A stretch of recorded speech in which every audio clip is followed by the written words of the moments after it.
မင်္ဂလာပါဒီနေ့မှာတော့ကဘာတဝန်းကစာဖတ်ပရိသတ်တန်ပေါင်းများစွာရဲ့အချစ်တော်စာရေးဆရာမ J.K. Rowling ရဲ့ဘဝအကြောင်းလူများမသိသေးတဲ့စိတ်ဝင်စားဖွယ်အချက်တွေနဲ့ Harry Potter ဘယ်လိုမွေးဖွားလာခဲ့တယ်လဲဆိုတာကိုပြောပြပေးသွားမှာဖြစ်ပါတယ် Harry Potter ဆိုတဲ့နာမည်ကိုကြားဖို့တူတိုင်းဒီဇလန်ရဲ့နောက်ွယ်မှာရှိတဲ့အမျိုးသမီးတစ်ယောက်ဟာတစ်ချိန်ကအလွန်ခက်ခဲတဲ့ဘဝကိုဖြတ်တန်းခဲ့ရတယ်ဆိုတာသိသူနေပါတယ်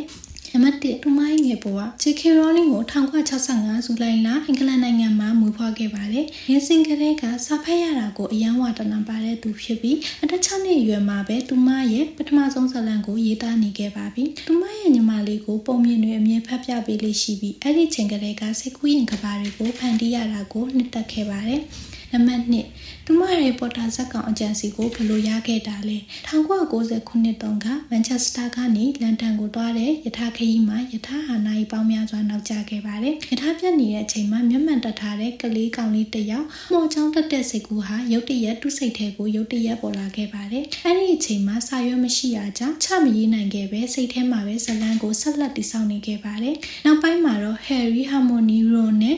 Howard ကြောင့်အထိအားလုံးကိုတဖြည်းဖြည်းဖန်တီးလာခဲ့ပါတယ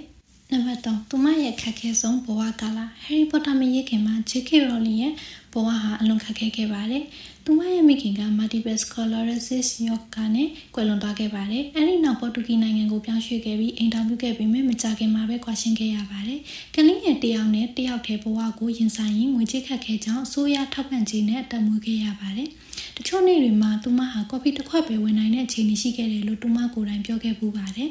်နံပါတ်4ကော်ဖီဆိုင်မှာရေးခဲ့တဲ့ Harry Potterသူမရဲ့သမီးလေးအိပ်ပျော်နေချိန်တိုင်းကော်ဖီဆိုင်ထဲမှာ Harry Potter ကိုရေးသားခဲ့ပါတယ်။အိမ်ထဲမှာပူပေးစနစ်မကောင်းတဲ့အတွက်ကော်ဖီဆိုင်ကပုံနှွေးပြီးရေးရတာအဆင်ပြေခဲ့တယ်လို့ဆိုပါတယ်။ဒီလိုရေးသားခဲ့တဲ့စာမူဟာနောက်ပိုင်းမှာကမ္ဘာ့အကျော်ကြားဆုံးဝတ္ထုတွေကတစ်ခုဖြစ်လာမယ်ဆိုတာဘယ်သူမှမထင်ခဲ့ကြပါဘူး။နံပါတ်5သူမကိုထုတ်ဝေသူ12ဦးကညှင်းပယ်ခဲ့တယ်။ Harry Potter စာမူကိုရေးပြီးသွားတဲ့နောက် J.K. Rowling ဟာအဲ့ဒီစာအုပ်ကိုထုတ်ဝေဖို့ထုတ်ဝေရေးကုမ္ပဏီတွေကိုတစ်ခုပြီးတစ်ခုလိုက်ပို့ခဲ့ပါတယ်။ဒီလိုကလေးဝတ္ထုမျိုးကဈေးကွက်မှာအောင်မြင်မယ်လို့အောင်မြင်မှုခက်ခဲလိမ့်မယ်။ရောင်းရမကောင်းနိုင်ဘူးဆိုတဲ့အကြောင်းပြချက်တွေနဲ့စတိုက်ညှင်းခဲ့ပါတယ်။ဒါမှလူတယောက်ဆိုရင်ဒီလောက်အချိန်ချင်းညှင်းပယ်ခံရပြီးရဲ့နောက်အိမ်မက်ကိုလက်လျှော့သွားနိုင်ပါတယ်။ဒါပေမဲ့ J.K. Rowling ကတော့သူမရဲ့စာအုပ်ပေါ်ယုံကြည်မှုကိုမစွန့်လွတ်ခဲ့ပါဘူး။သူမဟာစာမူကိုနောက်ထပ်ထုတ်ဝေရေးကုမ္ပဏီတစ်ခုစီဆက်လက်ပို့ခဲ့ပါတယ်။နောက်ဆုံးမှာတော့ပြည်ထိုင်နိုင်ငံကထုတ်ဝေရေးကုမ္ပဏီတစ်ခုရဲ့ editor က Harry Potter စာမူကိုအင်ယူသွားပြီးသူ့ရဲ့8နှစ်အရွယ်သမီးလေးကိုဖတ်ကြည့်စေခဲ့ပါတယ်။သမီးလေးကပထမခန်းကိုဖတ်ပြီးတာနဲ့ဖေးနောက်ခန်းကိုလည်းဖတ်ချင်သေးတယ်လို့ချက်ချင်းပြောခဲ့ပါတယ်။အဲဒီစကားလေးတစ်ခုကထုတ်ဝေသူရဲ့စိတ်ကိုပြောင်းလဲသွားစေခဲ့ပါတယ်။သူ့ရဲ့ကလေးတောင်ဒီလောက်တောင်ကြိုက်ရင်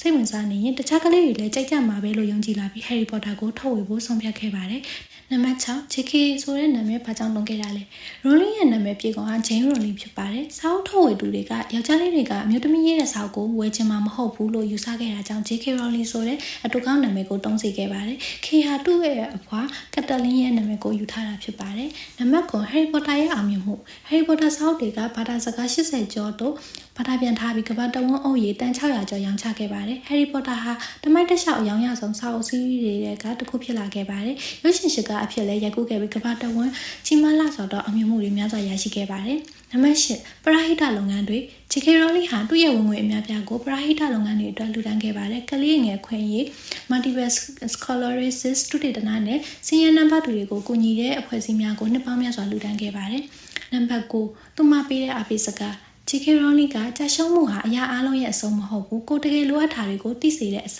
ာပဲလို့ပြောပူပါတယ်။သူမဟာဆင်းရဲမှု